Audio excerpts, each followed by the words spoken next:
अच्छा देखो, अब हमारे पास क्या है, शेयर मॉडुलस। बल्क मॉडुलस के बाद जो है वो शेयर मॉडुलस है। शेयर मॉडुलस बेसिकली जो है हमारे पास रिजिडिटी का मतलब होता है कि हम किसी चीज़ पर फोर्स अप्लाई कर रहे हैं और वो अपनी स्टेट को चेंज नहीं कर रही, या is a sort of inertia, यानी कि वो अपनी शेप को या अपने जो है वो जिस कंटेनर में भी है, जिस तरह से भी वो रखी हुई अपने आप को कंटेन करेगी, उसी तरह रिटेन करेगी। तो ये mechanical property material resistance to shear deformation.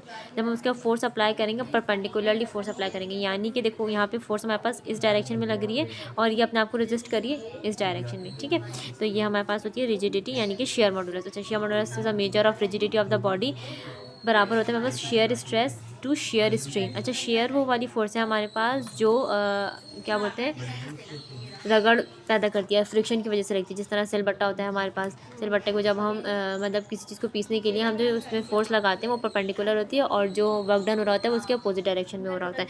इसमें इसको इस तरह समझो जैसे कि हमारे पास ओनो कार्ड्स हैं, ठीक है। उनो कार्ड्स होते हैं, वो मेरे पास बंडल की फॉर्म में रखे हुए हैं। मैं उसको जब थोड़ा सा डिफॉर्म करने की कोशिश करूँगी, उसके ऊपर फोर्स आऊँगी, तो वो पूरा अपना जगह चेंज नहीं करेंगे, बल्कि जो ऊपर वाले कार्ड्स होंगे वो स्लाइटली टिल्टेड हो जाएंगे इस तरह से, ठीक है। तो वो वहाँ पे शेयर स्ट्रेन या शेयर स्ट्रेस की एग्जाम्पल अप्लाई होती है, ठीक है। यानी कि मैंने जब उसके ऊपर परपेंडिकुलर वो मतलब इस तरह से रखे हुए, लेकिन मैंने फोर्स इस तरह से लगाई, तो उनकी भी देखो इस तरह से ही एक जो है ना वो डायरेक्शन आ जाएगी टेंजेंशियल, यानी कि टेंजेंट बनना शुरू हो जाएगा।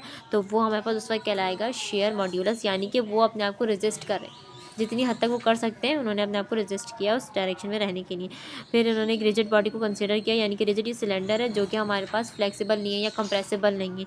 फिर जब इसके ऊपर उन्होंने फोर्स अप्लाई की तो वो ट्विस्ट हो गया, यानी कि हल्का सा इस तरफ गया, यानी कि पूरा आगे नहीं बढ़ा या पूरा कंप्रेस नहीं हुआ, पूरा डिफॉर्म नहीं हुआ, बल्कि उसने अपनी ही डायरेक्शन को थोड़ा बहुत चेंज कर लिया। और जो हमारे पास फार्मूला दिया हुआ है इन्होंने, जी जो है वो शेयर स्ट्रेस का या शेयर मॉडुलस का जो हमारे पास सिंबल है, और ये बराबर होता है हमारे पास शेयर स्ट्रेस जिसके F/A/L divided by del x. अच्छा, डेल एक्स क्या है, वो चेंज जो आया है यहाँ से यहाँ तक का, यानी कि पहले ये यहाँ पर था, जब मैंने फोर्स लगाई तो ये यहाँ पर चला गया। तो ये हमारे पास इसका डिस्टेंस, और यहाँ मतलब इस इनिशियल पोजीशन से यहाँ तक जाने के लिए उसका जो भी एंगल बना वो कहलाएगा थीटा। हमारे पास क्या है, बल्क मॉडुलस जो है हमारे पास कंप्रेसिबिलिटी को मेजर करता है। ये हमारे पास वो प्रॉपर्टी है जो रेजिस्ट करती है किसी भी मटेरियल को जब हम कंप्रेस करते हैं, यानी कि हम कंप्रेसिबिलिटी यानी कि कोई फोर्स लगाएं जिसमें पुश और पुल इन्वॉल्व हो, ठीक है, यूजिंग एक्सटर्नल प्रेशर। अब यहाँ पे बल्क मॉडुलस जो डिफाइन करते हैं, ये भी रेशो है हमारे पास change in pressure to the resulting fractional change in volume, यानी कि मैं किसी चीज़ के ऊपर प्रेशर अप्लाई करूँ और उसके वॉल्यूम में कोई चेंज आ जाए या उसकी शेप डिफॉर्म हो जाए, जिसकी तरह रबर होता है हमारे पास, ठीक है। उसको अगर मैं थोड़ा सा जो है वो प्रेस करूँगी या थोड़ी ज़्यादा फोर्स लगाऊंगी तो उसका स्ट्रक्चर बिल्कुल भी ख़राब हो जाएगा या बिल्कुल थोड़ा बहुत चेंज हो जाएगा। तो यही हमारे पास बल्क मॉडुलस है जो कि डिफाइन करता है कंप्रेसिबिलिटी को। और ये हमारे पास रेशो है change in volume, the ratio of change in pressure apply to the material, ये pressure apply to the material, उसका जाहिर सी बात है शेयर स्ट्रेस आ जाएगा या शेयर स्ट्रेन आ जाएगा जो कि वॉल्यूम में चेंज आ रहा है। इसीलिए यहाँ पे डेल V/V है, यानी कि इनिशियल, और यहाँ पे डेल यानी कि change in pressure upon bulk modulus. और फिर इसको उन्होंने जब मैं बल्क मॉडुलस को यहाँ से अलग करूँगी तो ये इधर जाके मल्टीप्लाई आ जाएगा और डेल V/V इसके नीचे आ जाएगा, जो कि यहाँ पे इन्होंने लिखा हुआ, ठीक है।